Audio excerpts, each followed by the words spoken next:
ಈಗ ನೋಡ್ರಿ ಕಫ ಅಂತಂದರೆ ಎಲ್ಲ ಮನುಷ್ಯನಲ್ಲೂ ಇರ್ತಕ್ಕಂಥ ಒಂದು ಸಾಮಾನ್ಯವಾಗಿರ್ತಕ್ಕಂಥ ಸಮಸ್ಯೆ ಅದು.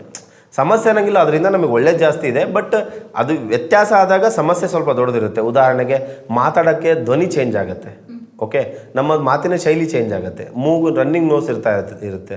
ಈಗ 4 ಜನ ಮಾತಾಡ್ತಾ ನಿಂತಿರ್ತೀವಿ, ಸಡನ್ನಾಗಿ ಸೀನ್ ಬಂದುಬಿಡ್ತು ಅಂತ ಅಂದ್ಕೊಳ್ಳಿ.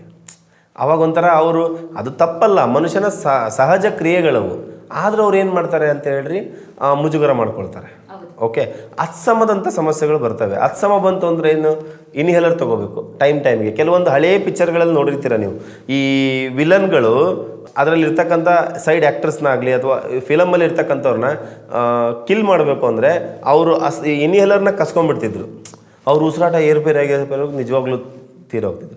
ಅದು ಸುಳ್ಳಲ್ಲ, ಅದು ಸತ್ಯನೇ. ಮನುಷ್ಯನಿಗೆ ಅದು ಇನ್ಹೇಲರ್ ಒಂದು ಸತಿ ಸ್ಟಾರ್ಟ್ ಮಾಡಿದರೆ ಅಡಿಕ್ಟೆಡ್, ಅದು ಸಾಯ ತನಕ ಬೇಕೇ ಬೇಕು. ಉದಾಹರಣೆಗೆ ಶುಗರ್ BP ಗುಳಿಗೆ ಇದ್ದಂಗೆ. ಓಕೆ, ಅತ್ಸಮ ಅಂತಕ್ಕಂಥದ್ದು ಕೂಡ ಏನಂತಂದರೆ ಸಿಕ್ಕಾಪಟ್ಟೆ ದೊಡ್ಡ ವಿಷಯನೇ, ದೊಡ್ಡ ಸಮಸ್ಯೆನೇ.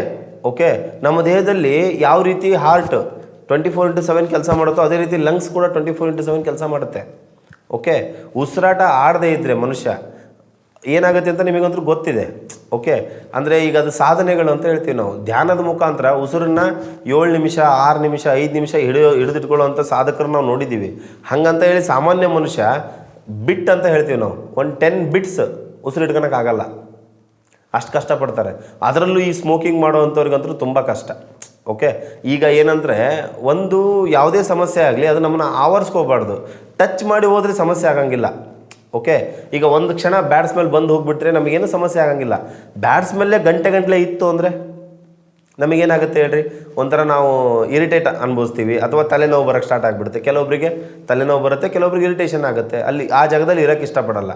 ಬಟ್ ಈಗ ಸ್ಮೋಕಿಂಗ್ ಮಾಡೋದ್ರಿಂದ ನಮ್ಮ ಲಂಗ್ಸ್ಗೆ ಒಂದು ದಿನಕ್ಕೆ 5 ಸತಿ ಸ್ಮೋಕ್ ಮಾಡಿದರೆ 5 ಸತಿ ಎಫೆಕ್ಟ್ ಕೊಟ್ಟಂಗೆ. ಕನ್ಸಿಸ್ಟೆನ್ಸಿ ಯಾವಾಗಲೂ ಸಿಕ್ಕಾಪಟ್ಟೆ ಡೇಂಜರಸ್. ಈಗ ನೋಡಿರಿ, ಉದಾಹರಣೆಗೆ ಒಂದು ಬಂಡೆ ಇದೆ ಅಂತ ಅಂದ್ಕೊಳ್ಳಿ, ಅದ್ರ ಮೇಲೆ ಒಂದು ಬಕೆಟ್ ನೀರು ಸುರುವಿದ್ರಿ ಅಂತಂದರೆ ಆ ಬಂಡೆಗೆ ಏನು ಮಾಡೋಕ್ಕಾಗಲ್ಲ. ಓಕೆ, ಒಂದೇ ಸತಿಗೆ ಏನೇನು ಮಾಡಿದ್ರೂ ಏನಾಗಲ್ಲ.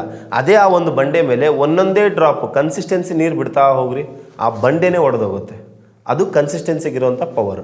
ಅದನ್ನು ಒಳ್ಳೆ ರೀತಿ ಬಳಕೆ ಮಾಡಿದರೆ ಒಳ್ಳೆಯದಕ್ಕೆ ಬಳಕೆ ಆಗುತ್ತೆ, ಕೆಟ್ಟ ರೀತಿ ಬಳಕೆ ಮಾಡಿದರೆ ಕೆಟ್ಟದಕ್ಕೆ ಬಳಕೆ ಆಗುತ್ತೆ. ಉದಾಹರಣೆಗೆ ಈ ಥರ ಡೈಲಿ ಆಲ್ಕೋಹಾಲ್ ಸೇವನೆ ಮಾಡೋದು, ಡೈಲಿ ಸ್ಮೋಕಿಂಗ್ ಮಾಡೋವಂಥದ್ದು, ಡೈಲಿ ಇನ್ನೊಂದು ಮತ್ತೊಂದು ಮಾಡ್ತಕ್ಕಂಥದ್ದು, ಪೊಲ್ಯೂಷನ್ ಇರ್ತಕ್ಕಂಥ ವಾತಾವರಣದಲ್ಲಿ ನಾವು ಇರೋವಂಥದ್ದು.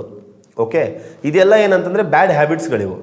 ಓಕೆ, ಪ್ರಕೃತಿ ನಮಗೆ ಯಾವತ್ತೂ ಪೊಲ್ಯೂಷನ್ ಕ್ರಿಯೇಟ್ ಮಾಡಿಲ್ಲ, ನಮಗೆ ನಾವು ಪೊಲ್ಯೂಷನ್ ಕ್ರಿಯೇಟ್ ಮಾಡ್ಕೊಂಡಿರೋದು. ಒಂದು ಮನೆ ಸ್ವಚ್ಛವಾಗಿರಬೇಕು, ಸುಭಿಕ್ಷವಾಗಿರಬೇಕು ಅಂತಂದರೆ ಆ ಮನೆ ಕ್ಲೀನ್ ಮಾಡ್ಕೋಬೇಕು ನಾವು ಮೊದಲು.